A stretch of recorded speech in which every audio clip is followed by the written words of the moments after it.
नमस्ते। सदावत्सल्य मातृभूमि। दिल्ली के पत्रकार हरदीप लश्करी जी, जो जम्मू कश्मीर अध्ययन केंद्र या जम्मू कश्मीर नाव नाम से चैनल भी इस समय उसके वो एडिटिंग डायरेक्टर हैं, उन्होंने मेरा एक इंटरव्यू लिया था दिल्ली में, और उस इंटरव्यू में उन्होंने पंजाब का इशू उठाया था। मैं चाहता हूं कि पंजाब का वो इशू जो उठाया और मैंने जवाब देने का प्रयास किया, वो आप उसको देखें, पूरा समझें। इसलिए वो मैं उनके सौजन्य से जम्मू कश्मीर नाव के चैनल से उसको लेकर आपको वो दिखा रहा हूँ कि आप उसको देखें। मुझे लगता है कि ये एक विषय ऐसा है जो इस समय कॉन्सेंट्रेट करने वाला है पूरे देश को, जिसकी नॉलेज होनी चाहिए। जो मुझे समझ में आता है कि मेरी बात से आप सहमत हैं, ये आप लोग खुद बताएंगे। नमस्कार। पंजाब एक बार फिर से लॉ एंड ऑर्डर की सिचुएशन और अराजकता के चलते चर्चा में है। विशेषज्ञ इस चुनौती को गंभीरता से निपटने की बात कह रहे हैं कि कहीं ऐसा ना हो कि 50 साल पहले की सिचुएशन एक बार फिर से पंजाब में पैदा की जाए। इसके पीछे क्या वजह है, क्या राजनीति है, रियल रीजंस क्या है, इसको समझने के लिए आज हमारे साथ खास मेहमान हैं डीके दुबे, जो कि सुप्रीम कोर्ट के एडवोकेट हैं और लीगल एक्सपर्ट हैं। आपका बहुत बहुत स्वागत है सर। जानना चाहेंगे कि जो सिचुएशन इन दिनों पंजाब में बनी हुई है, ऐसा लगता है कि 50 साल पहले जिस तरीके से उग्रवाद और अलगाववाद की सिचुएशन को, साजिश को हवा दी गई थी, कमोबेश उसी तरह की आग यहां फिर से लगाने की कोशिश हो रही है। आपको क्या लगता है, क्या ये इतिहास दोहराने की साजिश है? इसके पीछे क्या कारण है? देखिए, जहाँ तक हमें लगता है कि इस तरह के रेडिकल एलिमेंट्स हर समय पर हर समाज में रहे हैं। कोई ऐसा नहीं है कि वो अब आ गए हैं। हाँ, आवश्यकता ये रही है कि जो सरकारें बनती हैं जिनका काम है सुरक्षा पर काम करना, उन सरकारों का क्या रुख है उस पर डिपेंड करता है।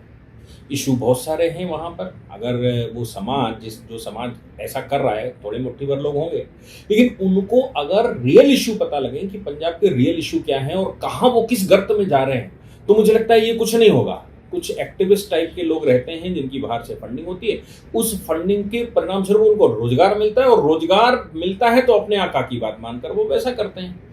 लेकिन सत्य ये है कि उनको रियल इश्यूज मालूम नहीं है या रियल इशू उठाने वाला कोई नहीं है। आप इशारा कर रहे हैं कि रियल इश्यूज कुछ और है। आपकी नजर में वो रियल इश्यूज क्या है? जैसे वक्फ बोर्ड एक बड़ा इश्यू है। हम जानते हैं कि पंजाब में 1947 के बाद पंजाब में मुस्लिम्स की आबादी लगभग नगण्य हो गई थी, लेकिन उसके बाद आज हम देखते हैं कि वक्फ बोर्ड आज पंजाब की जमीनों पर फिर से क्लेम कर रहा है, अपना दावा कर रहा है। क्या वक्फ बोर्ड एक समस्या है?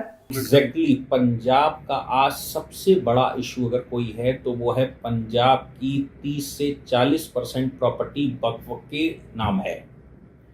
40% सर। आप सोच सकते हैं कि मुस्लिम विहीन जो राज्य हो गया, क्योंकि पंजाब का बंटवारा हुआ था, 2 हिस्से हुए थे, तो इधर के लोग उधर, उधर के लोग इधर आ गए थे। ये मान के चलिए 30% 40% मुसलमान जो यहाँ का था वो वहां चला गया, और 30-40% हिंदू वहां का यहाँ आ गया। वो हिंदू तो पूरे देश में चला गया, लेकिन पंजाब जब मुस्लिम विहीन हो गया तो उसके बावजूद वक्फ वहां कैसे घुस गई, और वक्फ क्लेम कर रहा है। वक्फ एक ऑटोनॉमस बॉडी मनमोहन सिंह बना गए। तो आज इशू जो है वो ये है, पंजाब की धरती का 30% से 40% हिस्सा उनका है ही नहीं जिस पर वो बैठे हुए हैं, और उनको ये एहसास भी नहीं है कि वो किस परिस्थितियों में गुजर रहे हैं। क्योंकि वक्फ तब क्लेम करना शुरू करता है जब वो सैचुरेटेड हो जाते हैं। सैचुरेटेड मतलब अब उनको लगा कि अब उनको शक्ति आ गई है, और शक्ति आ गई, उनके पीछे समाज 20-25% लोग देश में हो गए, कम्युनिस्ट भी उनके साथ हो गए। तब उन्होंने वो इशू उठाने शुरू करे। आज अच्छे विद्यालय, अच्छे घर, अच्छी कोठियां, वक्फ नोटिस भेज देता है वहां पर कि साहब ये जमीन हमारी है, खाली करिए। आप सोच कर बताइए कि जब पाकिस्तान बन गया, लोग पाकिस्तान चले गए, यहां कोई रहा ही नहीं, तो वक्फ घुस कैसे गया, कब घुस गया, क्यों घुस गया?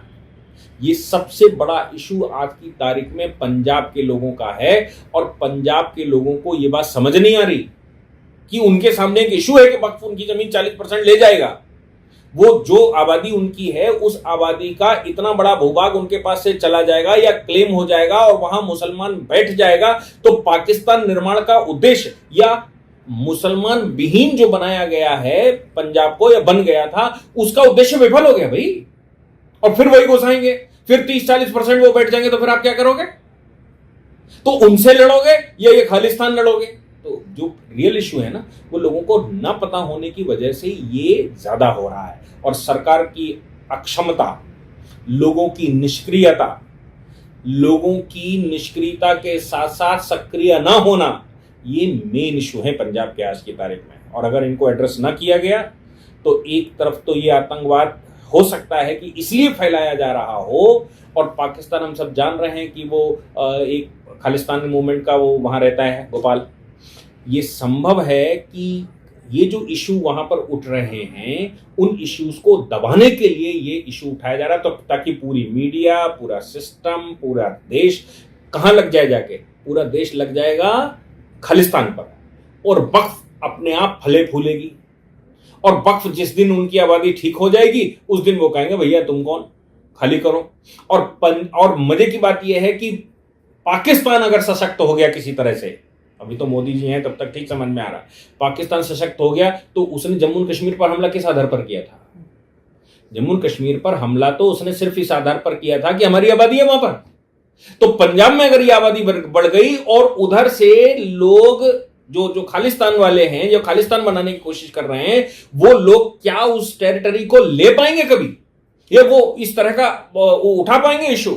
अब देखो, पाकिस्तान के कब्जे वाले पंजाब में क्या सिखों ने आज तक कोई इशू उठाने के काबिल रहे हैं? वो तो जो यहां रहेंगे। इसलिए यह संभव है कि इस पूरे ड्रामे के पीछे वक्फ के खेल को छुपा देना हो, ताकि सबका दिमाग इधर डाइवर्ट हो जाए और रियल इशू से हट जाए। जी, आपने मनमोहन सिंह का नाम लिया। क्या आपको लगता है कि जो गत सरकारों की जो निष्क्रियता थी, या फिर उनको कहें कि इग्नोरेंस उनका था, या फिर उन्होंने जानबूझकर ऐसी सिचुएशन को फलने फूलने दिया, क्या वजह थी? क्योंकि ये आज जो स्थिति फिर से बनती दिखाई दे रही है, वो बेहद खतरनाक नजर आती है। कम से कम विशेषज्ञ ये कह रहे हैं कि अभी वो सिचुएशन है जहां पर इस दोबारा साजिश को यहीं पर दबा देना चाहिए। देखो, ऐसा है कि ज्यादातर तो सरकार वहां कांग्रेस की रही, और अगर सरकार विपक्ष की रही भी, मैं कहूं कि अकाली और बीजेपी गठबंधन के, तो इनके दिमाग में वो इशू ही नहीं थे कभी। तो इशू नहीं था तो एड्रेस कौन करेगा, कैसे एड्रेस करेंगे? हुआ क्या, मैं आपको बताऊं कि जब पाकिस्तान का निर्माण हुआ तो उस समय मुसलमानों के दिमाग में एक बिल्कुल क्लियर स्ट्रेटजी थी, और वो स्ट्रेटजी ये थी कि हमने पाकिस्तान ले लिया है, हिंदुस्तान भी लेंगे। इसलिए जाते समय वो यहां वक्फे बनाकर छोड़ गए, या अपने भाई बंधुओं को बिठा गए। चूंकि पंजाब में कोई भाई बंधु रुकने की स्थिति में नहीं था, इसलिए कोई रुका नहीं, तो वो वक्फ बना गए। अब वक्फ वो बना गए कागज पर, और वक्फ को दे गए बोर्ड को, या वहां जाकर उन्होंने बोर्ड को दे दी। आप मुझे बताओ कि हमारे घर का बंटवारा भी हो गया, बंटवारे के बाद आपको हिस्सा भी मिल गया, और आपको हिस्सा मिलने के बाद आप ये कहते हो नहीं हमारी इच्छा तो यहीं रहने की है, तो हम तो ये जमीन किसी को लिखे जा रहे हैं। क्या आप लिख सकते हो? जाने वाले लोग वक्फ बनाकर छोड़ गए, क्या वो जा सकते थे? जब लैंड रिफॉर्म आया पंजाब में, तो लैंड रिफॉर्म में जिम्मेवारी नहीं बनती थी कि पूरी लैंड को एक तरह से सल्लग घोषित किया जाए, लेकिन क्यों वक्फ पर वो प्रॉपर्टियां चढ़ी रह गई? ये सरकार की निष्क्रियता थी ना कि चढ़ी रह गई उस पर। और दूसरी बात है कि वो जैसे जैसे बढ़ता चला गया, और अब उनको लग गया कि नहीं, अब बाकी देश में तो वक्फों पर वो क्लेम कर ही रहे हैं, नकली असली जो भी बना रखी है, पंजाब की वक्फों को भी इशू बनाओ, इनको भी लेकर आओ वापस। अब इनको वापस लाओगे तो वहां लोगों ने अभी पीछे 1 महीना पहले ही एक बड़ा प्रदर्शन अमृतसर में हुआ वक्फों को लेकर। मतलब प्रदर्शन नहीं हुआ सर, बहुत बड़ा प्रदर्शन हुआ, और ये प्रदर्शन हुआ कि साहब ये वक्फ यहां घुस कैसे आया? तो क्या ये संभव नहीं है कि वो जो वहां पर वक्फ के खिलाफ मूवमेंट शुरू होने जा रहा है, उसको दबाने के लिए इसको लाया गया हो कि भाई इस तरह से लोगों को वहां तैयार कर लो? और ये जो लोग यहां कर रहे हैं, इनको ये एहसास ही नहीं कि इनके साथ गेम क्या हो रहा है, क्योंकि मनोभावना रहती है। आपका घर है, मुझे याद है कि हमारे एक जानने वाले थे, उनके पिताजी ने अपना खेत बेचा, मेरे पिताजी ने खरीद लिया और पैसे भी बहुत अच्छे दिए। उनके जो बच्चे आए तो सब वो बच्चे सदैव जीवन भर उधर खेत के सामने से निकलते थे, यही क्लेम करते थे ये मेरा है। अब देखो मेंटली करे ये मेरा है, और ये स्वाभाविक प्रक्रिया। आप किसी घर खरीद लो, बगल से निकलेगा कहेगा ये मेरा था, ये नहीं कह रहा ये इनका है, कह रहा ये मेरा था। उसका सेंटीमेंट उसके साथ जुड़ा होता है। तो अब ये जो सेंटिमेंट्स के साथ खेला जा रहा है ना, ये कि भाई ये पंजाब तो है, वो तो आपका है, ऐसा समझा दोगे तो स्वाभाविकता, आप तमिलनाडु में ऐसे ही चल रहा है, केरला में ऐसे ही चल रहा है, बंगाल में ऐसे ही चल रहा है, तो स्वाभाविकता वो बाहर निकल आएंगे। कोई ज्यादा हिंसक होगा, कोई कम हिंसक होगा, लेकिन सरकारें अपॉर्चुनिटी दे देंगी वहां पर, तो फिर वो बहुत हिंसक हो जाएगा। आज की सरकार वहां अपॉर्चुनिटी दे रही है, उसका परिणाम निकला कि ये चल रहा है। और जिसको सेंटिमेंट समझा दिया उसको, वो तो सेंटिमेंट के आधार पर बाहर निकला, उसको ये मालूम ही नहीं है कि ये वक्फ को दबाने के लिए खेल तो नहीं चल रहा कहीं, उसको ये एहसास भी नहीं। लेकिन वो सब रोड पर आ गया, वो इस तरह का प्रदर्शन करने लगा और वक्फ का इशू पीछे धकेल देंगे ये लोग, आप देख लीजिएगा। और जिस दिन वक्फ निकल कर आएगी उस दिन 30 से 40% प्रॉपर्टी इनकी लेकर चली जाएगी और बहुत बड़ा इशू बनेगा। पंजाब रोएगा आंसुओं से। जी, कई ऐसे संगठन हैं जिनकी उग्रता हम सोशल मीडिया पर लगातार देखते रहते हैं। हमने सीईओ के विरोध प्रदर्शनों में वो उग्रता देखी। वही संगठन थे जो हमने किसान आंदोलन के नाम पर हुड़दंग करते दिखाई दिए। आज यही संगठन हम कमोबेश दिखाई दे रहे हैं कि पंजाब में फिर से यही संगठन है इस साजिश के पीछे खड़े दिखाई देते हैं।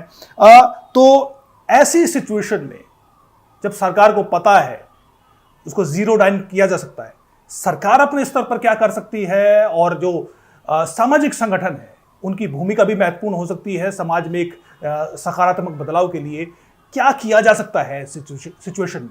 देखिए, सीधी सी बात यह है कि दो स्तर पर, एक तो कोअर्सिव एक्शन भी आपको लेना पड़ेगा और दूसरा आपको सामंजस्य भी बिठाना पड़ेगा। सामंजस्य बिठाने से तात्पर्य यह है कि लोगों को कन्विंस भी करना पड़ेगा कि भाई ये फैक्चुअल स्थिति है, जो आपके पास इंफॉर्मेशन है वो गलत है, वो लोग हिम्मत करेंगे। दूसरा, सरकार अपने स्तर पर अपॉर्चुनिटी न दे, क्योंकि मामला लॉ एंड ऑर्डर का है ये, कि अब किसी थाने में किसी को गिरफ्तारी करके ले गए, लोग तलवारें लेकर निकल पड़े।